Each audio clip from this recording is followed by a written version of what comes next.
everybody, and welcome once again an early Sunday morning. And this is the Going Over podcast. And I am your neighborhood friendly coach, trainer, promoter, and 43-year-old professional wrestler, Zach Primetime Harib. Please like, share, comment, watch, and subscribe to the Going Over podcast. And I'm joined, as always, with my podcast partner, the 7-foot wrecking ball. Whoops the daisies. Whoops Here it is. the daisy He's you. He's over on this side today. Paul Isadora. What's up, Big Paul? Oh man, it's one of those days here in Sparks, Nevada, where people always go, if you don't like the weather in the Reno area, just wait 10 minutes. It'll change. So we went from swimming in the pool, 90 something degrees, to yesterday it was like 58 degrees and like a low of in the 30s. So, as you can see, beanie, hoodie, just, I'm back out where it's generally nice and warm, and I've got the view over the pool, and staying pretty warm. And I feel like last week when we had our Australian buddy Damien, and then today, like I remember last week, like being outside in just a t-shirt and just like, shivering and stuff, and then now bundled up, but a hoodie and a beanie, and so I don't know, man. It's crazy, but hopefully Culture shock. It'll warm back up, and we'll be ready to rock and roll and get going again. I think I've been now coming down to Nevada for quite a while, right? Right. And I feel like there's only been one show where the weather was okay, and that was in Runamaka, Winamaka. And I feel like that. I feel like it's been snowing, raining, cold as shit. It's been very bipolar when I go down to Reno. So we don't ever expect to like have just this smooth drive. And on top of that, elevation change, and you're just like, but that's the thing about being a professional. You got to get used to the circumstances and the situations, and that I am. And, I wanted to talk about something early on. I got a lot always to talk about, but we talked yesterday, and Big Larry Bear, had sent me the video, right? And I see you sitting down there watching, and I'm watching the video, and you're continually reminding this guy of what he's got to do, right? And like the way he hit the buckle wasn't bad. The way he was running his head into the buckle wasn't bad. But it's one thing I started thinking about. And I was like, we had talked to Damien, speaking to Damien Slater, where he was like, yeah, we were talking about 288 hours, 12 months, whatever the training regimen is. And he said, when someone's ready, they're ready. And one thing I really started thinking about after watching that was simple instruction, right? Because you're not asking guys to do a lot, especially when they first break in. You're asking them to do something very simple. You're like, all right, I'm going to run your head in the buckle. I'm going to whip you out, whip you back in. I'm going to shoot you off the ropes and hit you with a clothesline.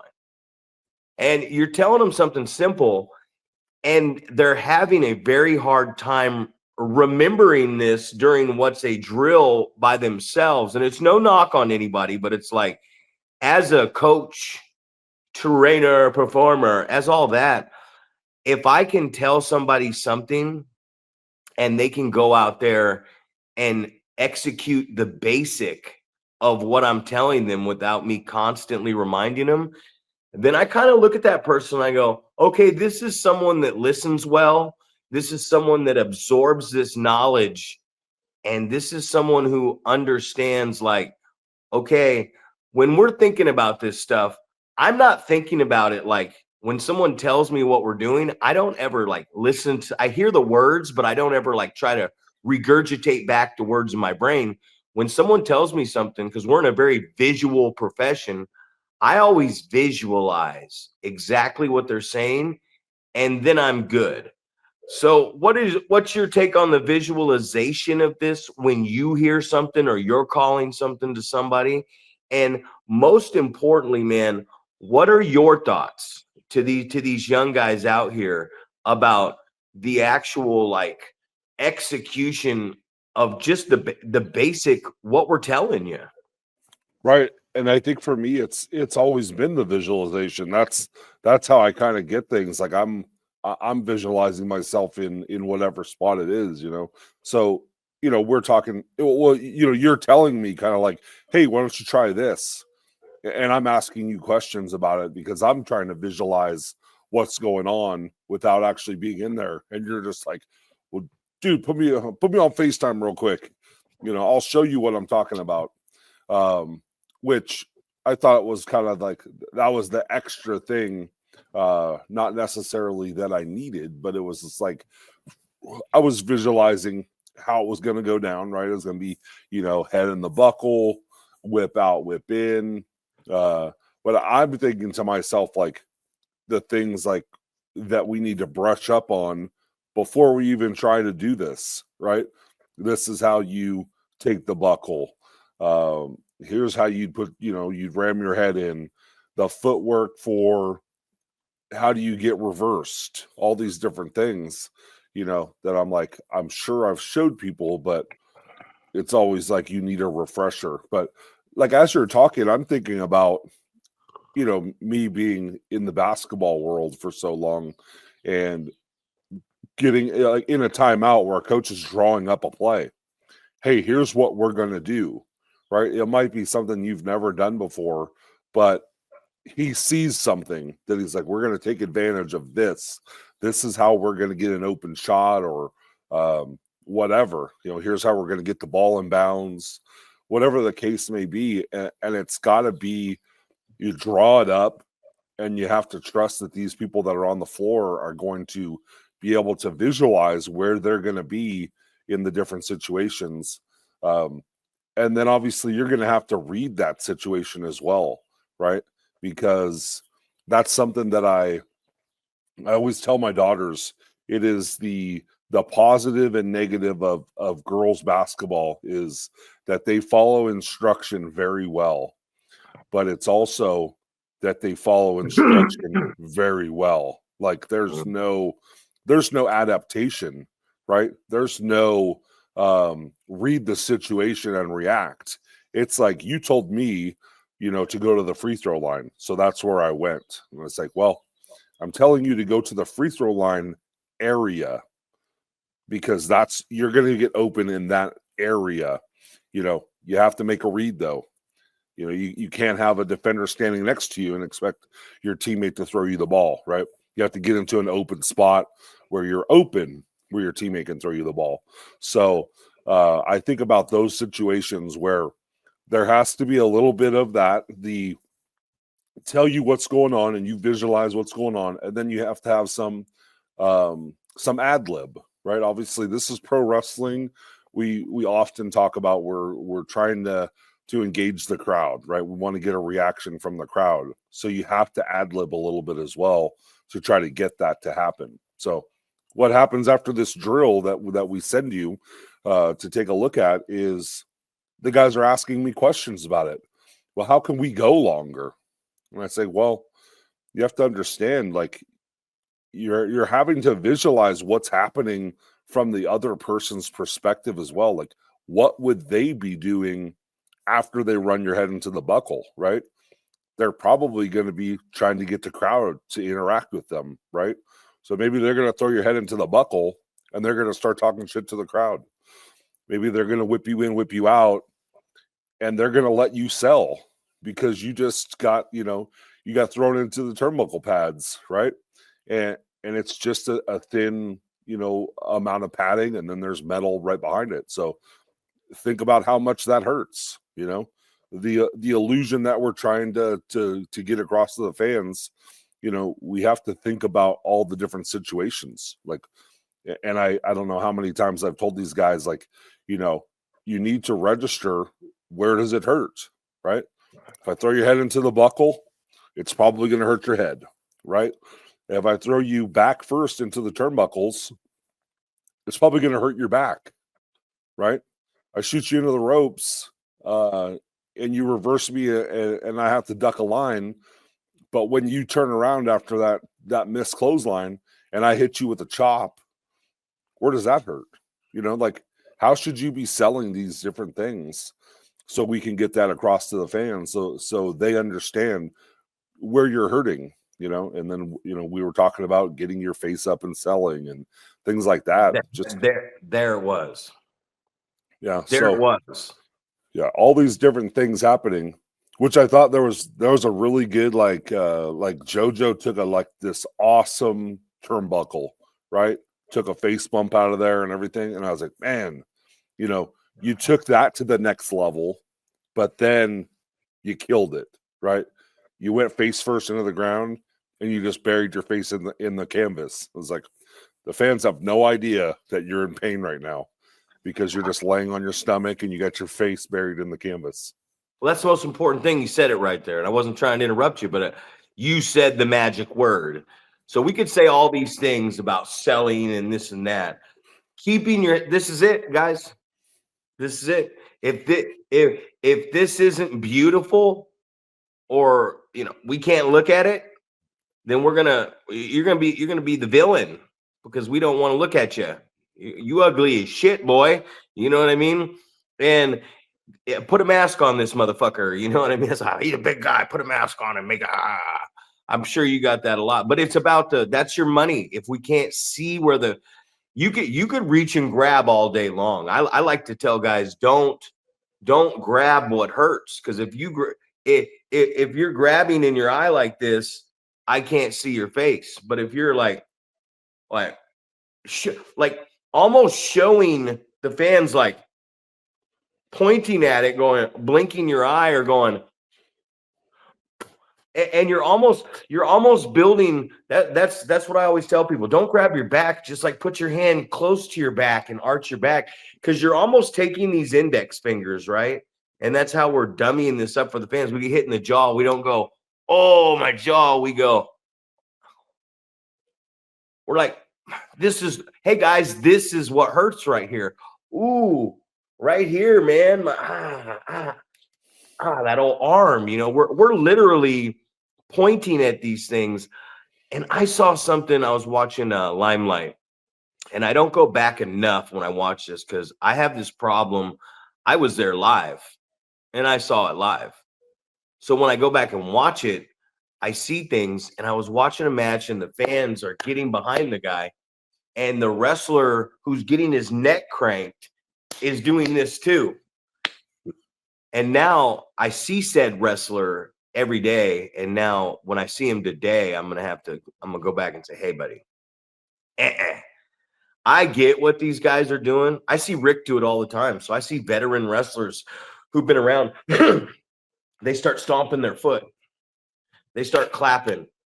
You don't need to stomp your foot. You don't need to clap. That's amateur shit. Just reach for them, and then come back and try to fight, and then reach for them and then try to fight. And just the fact that you're like reaching out for these people and then coming back and trying to get out of the hold is going to do that. And we talked about that situation. And one thing I wanted to talk about was it's that drill, wrestling the broomstick. You have to be very creative. You have to be very visual in professional wrestling. It's a very visual thing. It's very improv. I've done a lot of podcast and radio interviews lately, pumping up Limelight for this coming up Friday. And it's one thing I tell people. I said, this is improv. Like, we don't do what we're going to do until that audience starts giving us something. And if they're not giving us something, we're not going to do anything, because they do not give a shit what we do. And I see so many times with this young talent out there. So you young guys, you might have a real cool spot whipped up and you're ready to knock her down. You've been waiting in the locker room. You got in the ring before the show and fucking and are raring to go. But if you get up, and I tell these guys that all the time, I go, hey man, if they're not getting behind something and you guys are in a chin lock or arm bar or whatever, and you just get up and you start running the spot, nobody gives a shit. And it reminds me of when we had Al Snow there, and he ribbed us all because we told him when the doors were opening, and he kept his seminar going well past that. And I had to finally go up and be like, Al, we got to get you out of the ring. And I thought it was funny because when we got him out of the ring, it reminded me of the movie The Sandlot when it was so hot. Come on, Benny. It's like a 010 fryer out here, man. I'm burning up here. And they finally went to the pool and stopped playing baseball. And the kids just all run in and dive in the pool in the movie. And it reminded me of that because as soon as we probably had it 2 minutes before the doors open, but as soon as Al Snow got these guys out of the ring, I saw fucking kids running to dive in the swimming pool basically to get in there to go over their stuff, man. And back in the day, we didn't get it. Well, I would get in the ring to test the ropes and everything else out. And I always think it's funny that when I see guys get in the ring for the first time, they don't check the top, middle, and bottom rope. They don't walk around the ring or see if there's divots or space in the padding. They don't check the durability of the turnbuckles. They just take off and start. They don't even sit in the rope like this just to check it a couple times. They get in the ring and they go, bam, bam. And it's like, guys, this is your equipment. And this is indie wrestling. So your fucking equipment might fail. It's probably not been tested by OSHA, OSHA or a professional. And I'm pretty sure the promoter is trusting those guys in the ring. I trust my guys with everything, except I stick around, and you've seen it. I make sure I'm there when those ropes are being tightened. Everything else is just plop, lock in place, right? Whatever. But when it's time to put those turnbuckles on, I make sure they're facing the right way, even if somebody else is doing it. I let the guys try to tighten these ropes up, but I'm there. I'm watching the spins. I'm telling people like, okay, once you get it almost to a flat level, even though it's loose, now it's just about watching it to see it tighten. And you got all these guys up here going, 10 times. Oop, I dropped my little piece of metal. Get it back up. Let's do bottom rope 10 times. And it's like, now that ain't it, man. Once you get the tension out of the rope so all of them aren't sagging, now it's just a matter of just turning them and watching them. And then checking them out. So it's not about the amount of turns, because WWE probably goes through a shit ton of ropes. They go through a shit ton of canvases. They are a $1 billion company, guys. We are mom and pop shops, and some of us aren't even mom and pop shops. So I just wanted to. There I went, man, on that ramble. So let me square this back up for you guys. That's a lot of good information, but I wanted to talk to you about, and to anybody who's listening. If we call a spot, let's not go right to the spot. We don't have to. And that's the problem with the young guys. We're like, tackle, drop down, arm drag or whatever. And they think we got to go right to it. Well, the reason we don't go right to it is because the audience might have seen us talking to each other.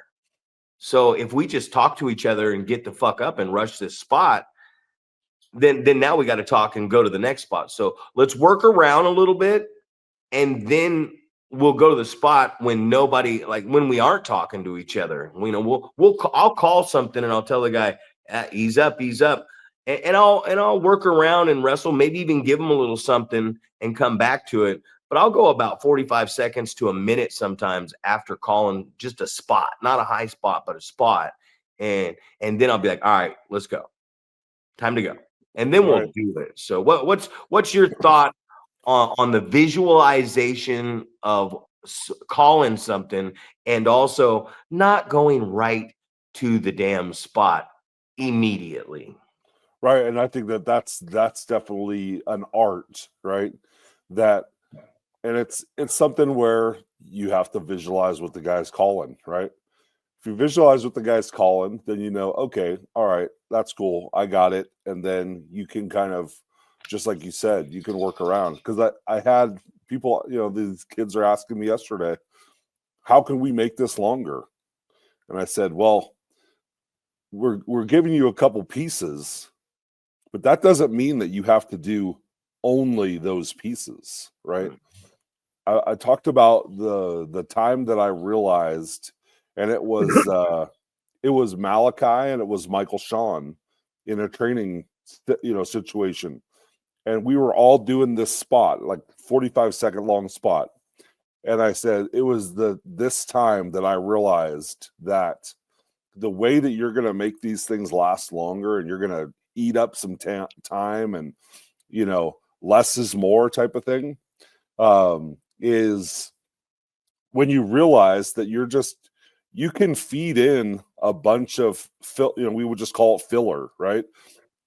I'm going to whatever, tackle, drop down, leapfrog, hip toss or whatever, but that doesn't mean that I have to grab a headlock and shoot the guy in right there, right?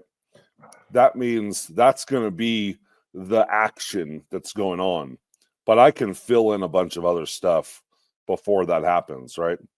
We know that that's going to be a spot, but we're going to go in there and we're going to chain wrestle, right? Until the guy who I need to get the headlock gets the headlock, right? So that could be 30 seconds or that could be 8 minutes, right? Before we go into that situation. And they're wondering, like, how do we elongate this stuff? And I say, well, think about the guy rams your head into the buckle. You don't just turn around and sit into the turnbuckle and give him your hand and wait for him to whip you out and in. Go fucking sell a little bit. The guy's too close to you, push him away, right? There's so much filler stuff you can slide in there to make that thing last longer, especially when the whole goal is let's see who can string this out the longest, right? Who can sell for the longest amount of time. So, it was just funny that you said that. Like, we don't have to go straight to the spot. It's like, yeah, perfect. We can do a whole bunch of other stuff before we go to that. But I jotted down while you were talking about the reaching out to the crowd. And I don't know if you remember when we were talking to the Ballards, they were talking about the Rock and Roll Express, right? And they were talking about how while you're getting you're getting heat put on you, he was talking about they were crawling to each side of the ring and they were making eye contact with some fan and they were just reaching out to him, just you gotta help me, man, right? You're reaching out to that fan. And we were talking about that exact thing during this whole thing, right? We were talking about selling with your head up. And he's like, do you look at a fan or do you look at just out in the sea of fans? And I said, well, it just depends, man. And I use your example of come out the curtain and the guy goes, "You suck dick, prime time," right? And you don't say anything back. You just store that into the old memory bank, because when I get on top, I'm going to look back at that guy and go, "Who sucks dick now?" Yeah. Right? So it's just it's awesome to, like, all these little tidbits, just falling back into place and talking about different situations and how to make this spot elongated and things like that. And the other thing you were talking about was checking out the ring, right? And I talk about the time that wrestling clicked for me, right? And it was at the show in Oregon, and on that same show, Adam was wrestling Vinny, and I just remember somebody told them before, like, "Hey, watch out! There's a broken board, or there was something wrong with the ring," and they took their match, and they said, "All right, we'll go in the ring, or or maybe they just jump started it outside the ring. I don't know.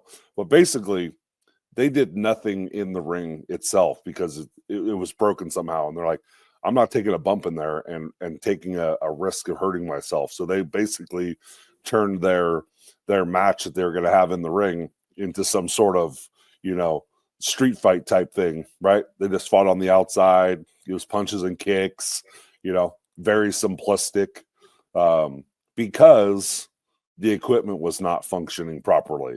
So Yeah. I'm not going to go in there and fucking hurt myself because I'm a pro wrestler and we need to do this in a wrestling ring. It's like, well, that's not working. That's like, we had that conversation about the broken top rope. It's like, all right, so now you got to pivot, man. You got to make some adaptation here. You can't hit the ropes. You can't do any of your spots that you were going to jump off of the ropes, right? You need to figure it out right now. You need to make this happen on the fly. You can't just go, all right, oh dang it, man, the top rope just broke. Stop the match. You and your opponent are trying to fix the ring together, right? Oh God, It just I'm thinking about that. What you're saying, I'm thinking about that, and I'm like, but that's not the case. It's not the case whatsoever, because if the fucking rope breaks, now it's a panic. Oh yeah, It's not, hey, I can use this fucking rope and this turnbuckle and as a fucking weapon. I can choke the guy. I can beat him to death with it. I can bludgeon him. And it's the same with, like, I saw it the other day. I saw in one of the matches, I forgot what guys, but the baby faces, it might have been a match you sent. The baby faces had spit whiskey in the heel's eyes, right?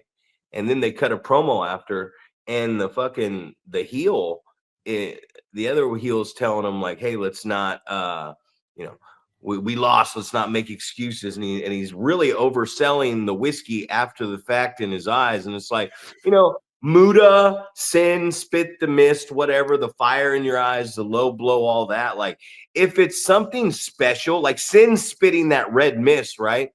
So if it's something special, sell the shit out of that. Get the medical staff or the refs or someone around and film something afterwards and let these fans know that it's real. But there's some things, like, if somebody spits alcohol in my eyes, I'm going to be able to rub that out in no time. It's going to, maybe it still burns a little bit out. A little water, we're going to do the trick here. So overselling something that doesn't need to be oversold and selling something that you're trying to get over are two different things. So if you're trying to get brass knuckles over, if you're trying to get a steel chair over, if you're trying to get the fucking table over, if you're trying to, why are you using any other thing besides wrestling? And why are we selling something like, you're running my head into the post? I'm going to tell you something right now. If someone runs my head into that fucking 500-pound steel post, I am going to sell the shit out of that. Like that. That's not only is that change offensively in me to the defense badly, that shot into the post could be what puts me away. Like I might not ever recover from that. And if I do recover, my whole fight is in trying to recover from the Tweety Bird stars. Like I should be concussed, and this guy should know he has he's got the advantage, and we're not coming back from this. You know what I mean? And that's the thing that makes me laugh. But you were talking about, like, a board is broken. I think Extreme Measures 20. I forgot what year it was. And me and Boyce went out there for 45 minutes. And we used every clever tactic and person in the world to get all 25 out of that. 45. But we had a broken board in the ring. And everyone came back panicking. They're like, oh, my God, the board's broken. What are you going to do? We don't got time to fix it. I'm like, man, we'll be fine. Where's it broke at? Just point the area. We'll stay away from that area. right. And even if the board's broke, I can still get in the ring and wrestle with a broken board or a board that's out of place because I know what I'm doing. This isn't a very big deal at all. And if you want to be honest, I would love to see the match where they say the board is broken and we start fighting and start undoing the whether it's the you know what I mean, the bungees on the apron or whatever it is. We're trying to get the canvas off so we can fix the we know it's broken and it's being pointed out. So now we're trying to bludgeon our guy, and we're trying to undo the rope or whatever and get the canvas over so we can fix this or take advantage of this in the match. Because either way, we're going to have to undo the canvas anyways. Right. And we're going to have to try to fix this unless it's the main event. And so why not tell the two guys to go out there, especially two veteran guys, tell a story in the fight, trying to undo the canvas to bring the canvas. Like, let's help the people following this, because our match is going to change. It's like Illumide and Surza that time. I'm pretty sure they had a lot that they needed that top rope for. Right. And then I remember going back watching the video because we're building up a build-up video for these guys in their ladder match. And I went back and I watched when he tried to springboard in on that. And it's visually, it's one of the greatest and most dangerous things I've ever seen, because he pulls back on the rope and it just snaps, right? It just snaps. And now he's on the ground, and like video-wise, visually, and listening to you and Doc on the commentary was like, oh shit! Like we could have actually ended that contest right there. Like it could have just ended. Like Illumide is messed up because the way the rope snapped, how fast it snapped, and how he just disappeared, and then he's on the ground. Like we could have sold it like he's done, he's finished, and we could have it was a double count out anyway, so we could have put a stop to the match right there, and they could have called it a no contest, and the refs could have got Illumide up, and it looks like he's injured, and here comes Surza, no thank you, and then then they could have really brawled, and we could have made it, because it ended up going there, right? So it's like, all right, you're gonna fight, get broken up and get into a double count out, the fucking rope breaks, you take this gnarly ass bump out of the camera, just go home.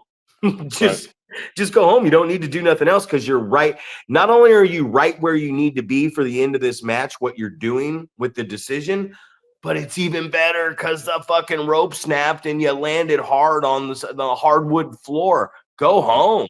You got to know it's time. Exactly.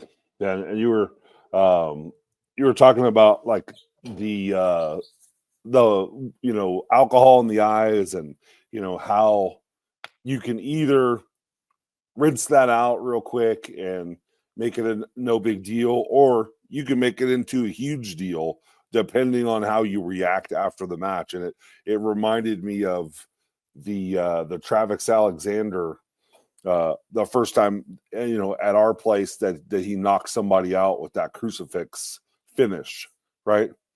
So we kind of knew like, oh, well, this is going to be the finish. But just the way that it transpired, and the way that the referee reacted, and the way that the guy just stayed down after taking the knockout and things like that, made everything escalate. Because then me, as spectator, higher up, like person that's running the show, when I go in there and I slide in there and I'm telling the guy to stay down and stuff like that, then it makes something completely different, because now it's people looking at this is no longer a wrestling angle. The guy that's in charge of this is sliding in the ring and checking on this guy and making sure he's okay, to the point where I had people coming up to me afterwards and asking me if he was okay. People that I knew that know the wrestling business and things like that know the wrestling business, that they think they're insiders and things like that. They think they know what's going on, so then they want to come up and ask me, "Oh, what happened?" And of course, I just go with it. It's like, "Oh, you got knocked out." That wasn't what was supposed to happen, but got knocked out right there. So we had to check on him and stuff like that, and then we make the call to just clear the whole building out while he's still laying in the ring, right? So it's just you take different situations, and this is this goes right back to calling it on the fly, right? You see the fans react to something and you go, oh, if they're going to react like that, then let's go to this next level, right? We'll make an adaptation. So just like you're talking about with the rope snapping and taking an awkward bump to the outside, how you can just on the fly make that happen and things like that. But I also remember, younger in my career, wrestling Bobby Hart and something happening and he broke his wrist. And it was just like I didn't know how to react. It caught me off guard and I panicked as well. And I was like, oh shit, what do I do? Instead of just going, oh, well, shit, I'll get the win by count out because he's just laying on the floor and then we can figure it out from there. You're like, oh shit, this guy's supposed to beat me. So how do, I don't want to beat him because I wasn't supposed to. So I could see it from both ends. I can see like you react differently or you're nervous or whatever. You don't know what to do. So you panic. So I can see it from both ends because I've been in both situations where you just go, hey, just relax and we'll figure it out. Good. I'm sure you got something to say. Oh, well, I was going to say there's a perfect example and then there's a imperfect example. The perfect example of an injury is Mercedes Banks has only lost one time. She got every belt in the world. She wins this AEW at All Out in Texas, or All In, or whatever the fuck it's called, because they're back to back. I don't know which is out or in, but if she wins that, she's got it all, right? And I was listening to some guys talk, and why not give it all to her? Give her every goddamn belt. You're building up somebody, right? But she's only had one loss, and that one loss came to Willow Nightingale, and it was at a New Japan show for the New Japan Strong Women's Championship. And I forgot what happened, but she was on the turnbuckle and she fell and she broke her fucking ankle, right? So she's technically supposed to be undefeated right now, and she's beating everybody else. But she didn't beat Willow that night, and Mercedes was supposed to win. But since she broke her ankle, and she knew she broke her ankle on a fucked up thing that happened, she switched the finish. She switched the finish because this lady with a broken fucking ankle is going to do no good for the card and do no good for this championship belt because she knows she's fucked up. She knows she's hurt. Switch the finish. Put this girl over, even though you're not supposed to. Put this girl over because at least she's going to be able to that victory over her and running with that belt is going to help this company a lot more than this girl sitting on the fucking sideline. And I always go back to Austin and Owen at SummerSlam, right? Like, Austin wins, cool, but he broke his fucking neck and the vertebrae, and so it's like they had him coming out and staying strong, but Owen should have won.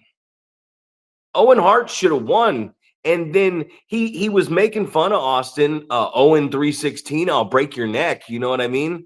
So if you're gonna go there with the Intercontinental Championship and Owen Hart, and the guy's got a broken neck, stop the match. No contest. Or just fucking pin him.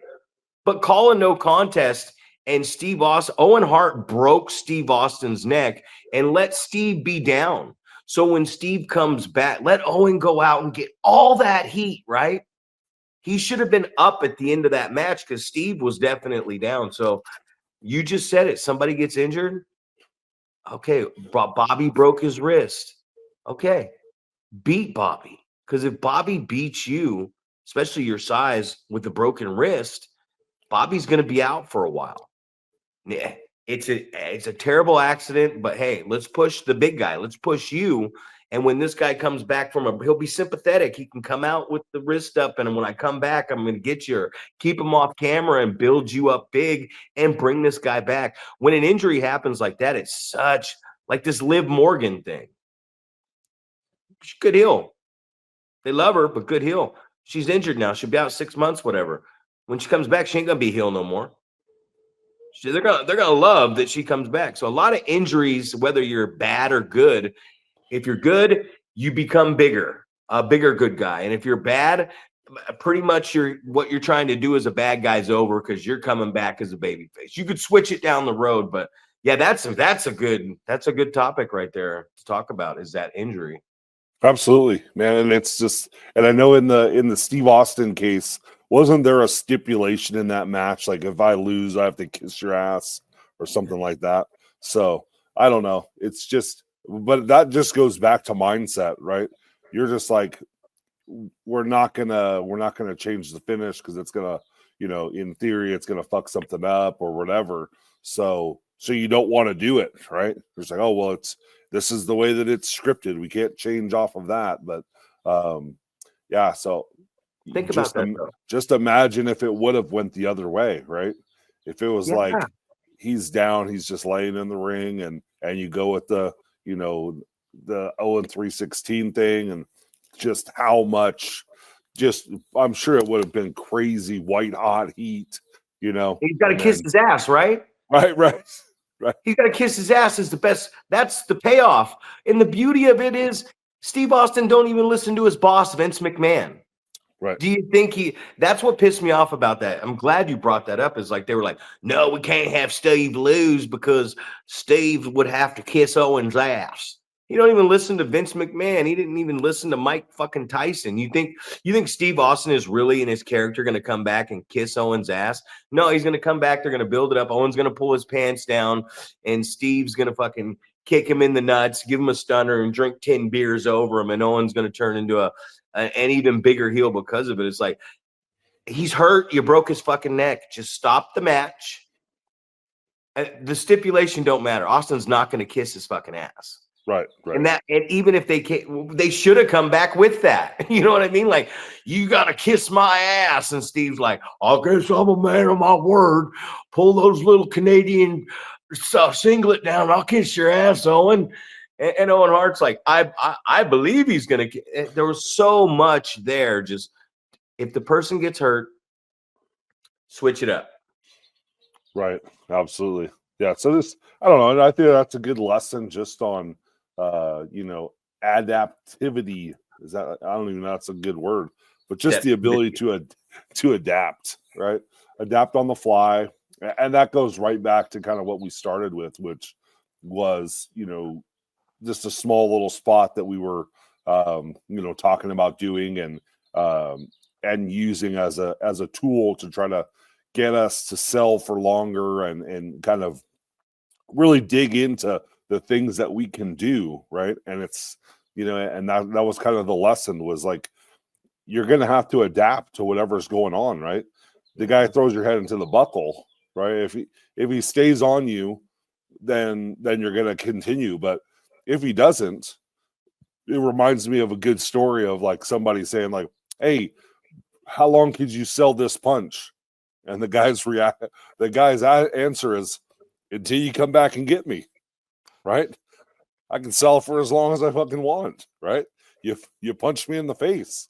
Everybody knows that hurts and that can, mess with your equilibrium and all the things that it can do when you get punched in the face or, slapped in the ear or whatever. The things that this can do. So it's realistic that I'm stumbling around the ring and I'm selling this until you come get me, and that could be for 5 seconds, or that can be for 6 minutes, right?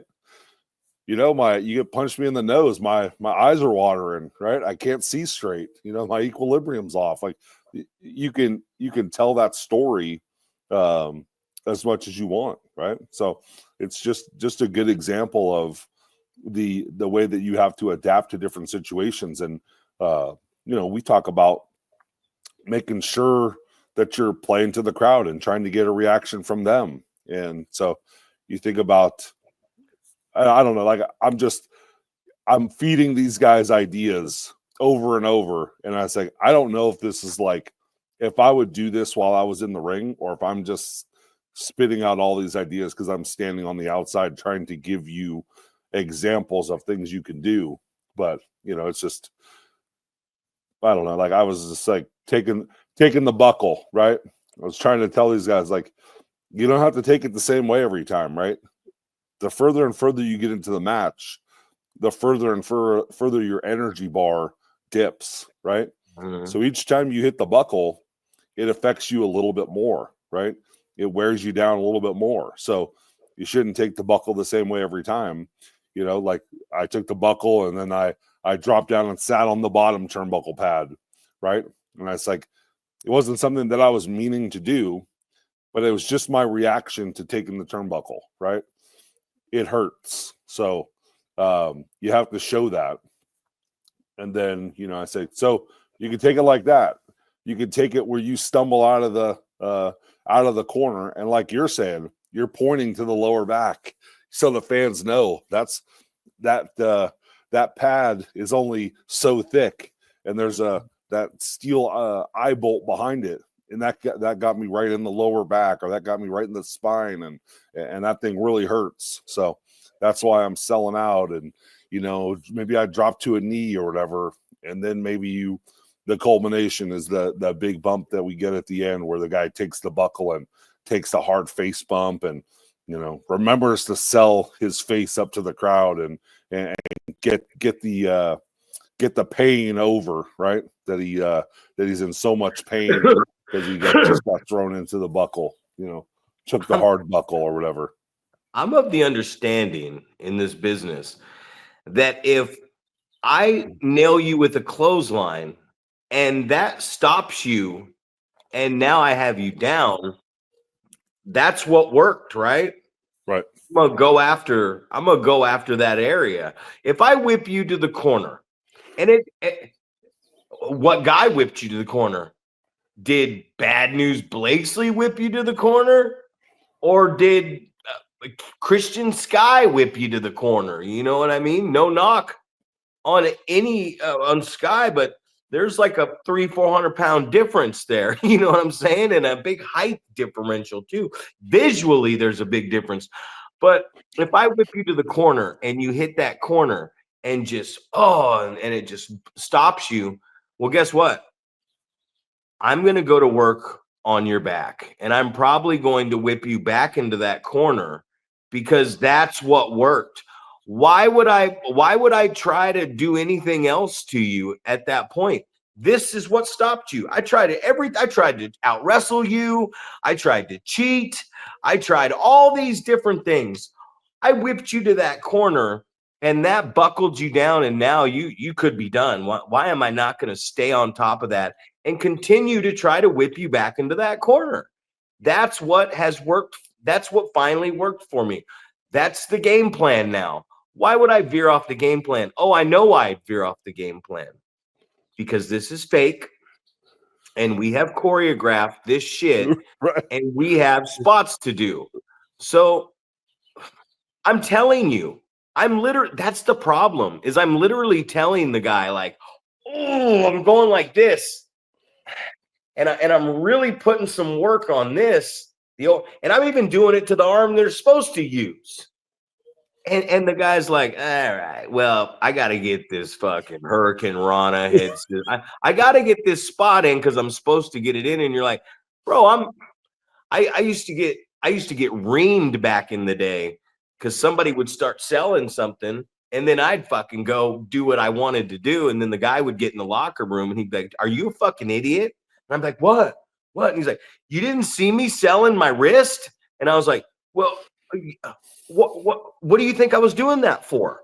He's like, you think I was selling my wrist just for shits and fucking giggles? You know what I mean? It's like, no, man, I was selling my wrist because that's your opportunity to start working on my wrist. Put it on the ground, stomp on it, get on my body, twist, you know, manipulation or whatever. So it just was crazy to me when I was thinking about it. I was listening to Bret Hart, and Bret was like, who's more influential in wrestling, Hulk Hogan? And I was in an interview and like, what got you into wrestling, Hulk Hogan? But it became Bret, right?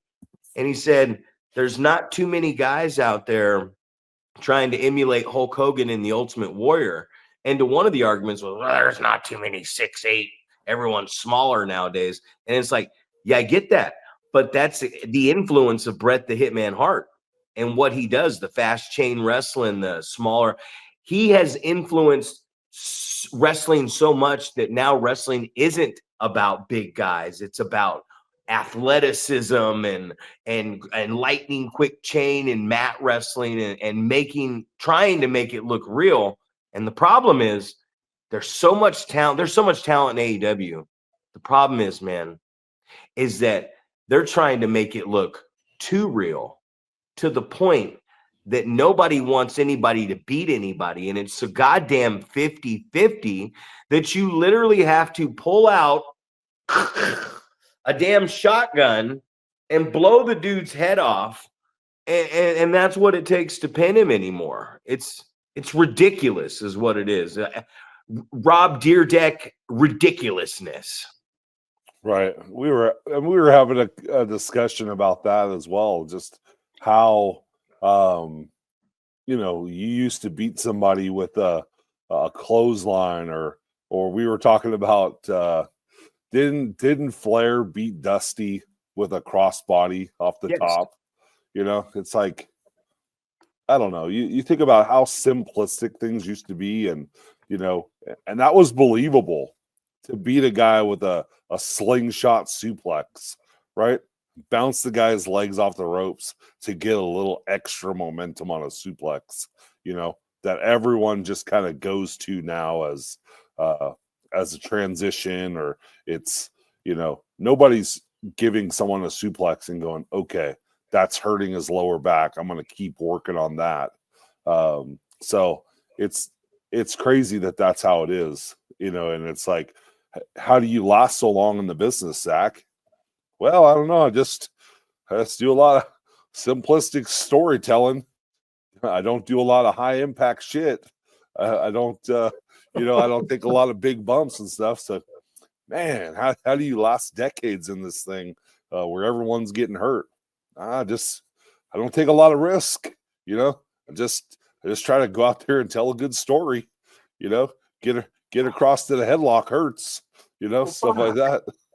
Well, it just fucking blows my mind, right? It's like you're going to do all this stuff that you want to do at the end of the match. Right.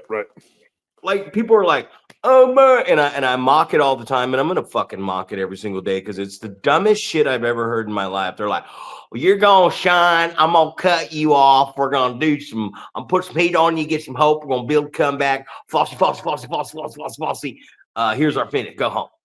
And it's like, buddy, you just don't understand.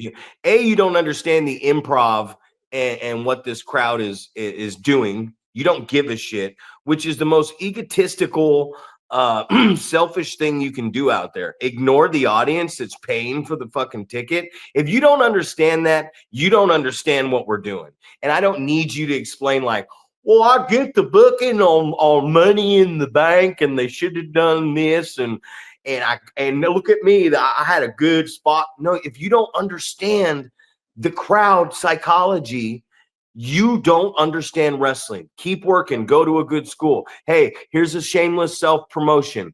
Living the dream this Sunday. Whether you're a fucking pro wrestler or not, quit stroking your ego. Hey, man, show up. You can earn a year's worth of free training, and you might learn something new. And people go, well, I'm already doing it here. Do it everywhere. Fuck, man. Do it everywhere. Any chance you get, man. You can't not train enough. You know what I mean? Even if you're training with someone who's a bad trainer. But we just get into this. Oh, man, I'm just going to go off on this right now. But we get into this shit, and it's just like, if you don't get it, right? Cut the guy off. Don't do nothing. Let him beat on you. Let the audience start to get behind you. If the chain wrestling's a struggle, they stop and they start watching, and the fans start questioning if this shit is real or not, because it's a goddamn chess match, right? If you got some shit you want to do, wait to do it, because that's when you do it. Nobody goes into a bathroom, a car, a bedroom, a hotel. Nobody has sex with somebody and just goes, all right, cool. Do you enjoy that sticky stuff all over you right out the gate? No, nobody wants you to just walk up on them and just shoot a load on their face, man. But if you start to tease and please, and it's called foreplay. That's what we're doing out there.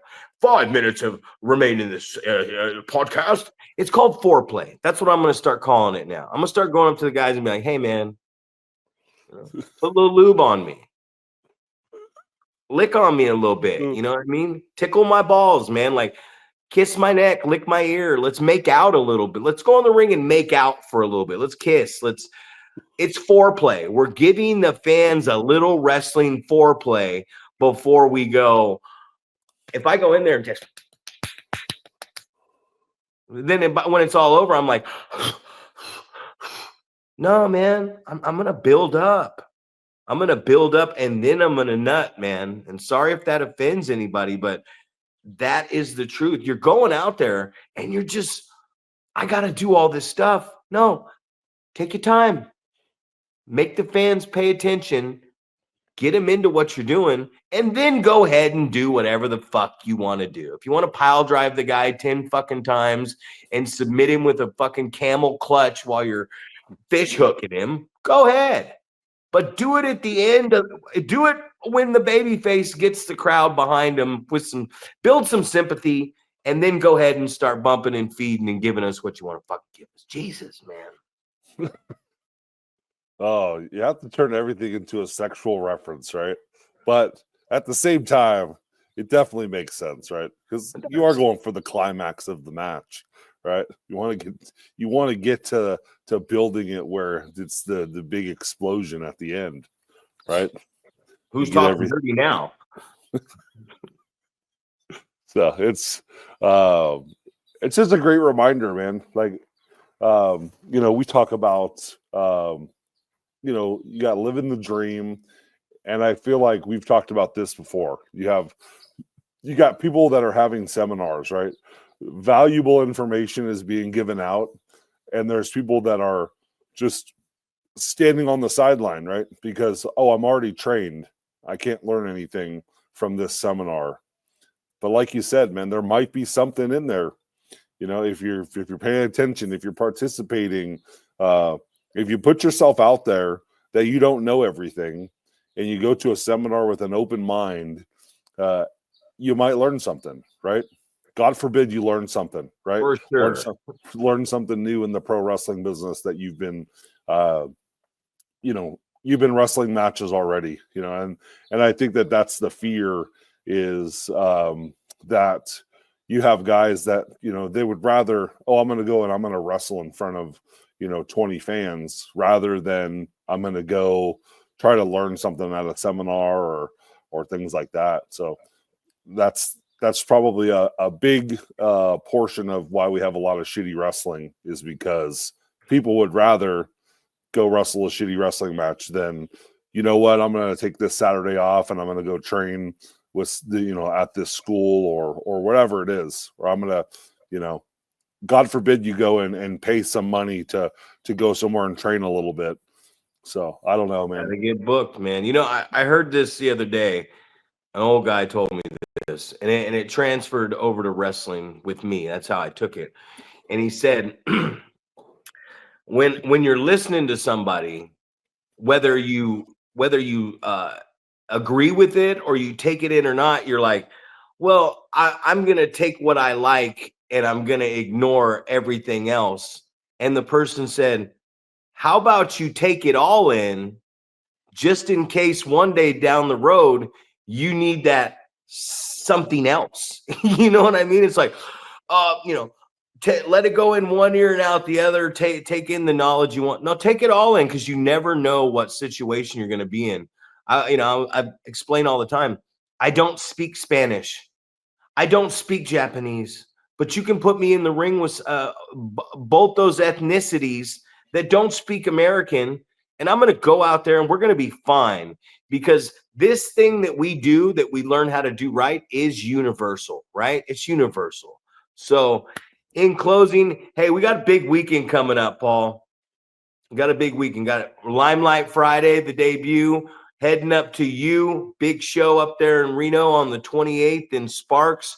living the dream on Sunday, and then I got to drive Rick Luxury down to Lodi for the 209 seminar. Anything else with a few seconds left? Nope, you covered it all, man. Big Hey, weekend. Hey guys, big weekend. You don't have to go right to the spot. A little bit of foreplay, guys. A little bit of foreplay. Kiss my neck, and let's let the crowd see it. Hey, Zach Primetime Reeb, Wrecking Ball, Paul Isadora. We're going over.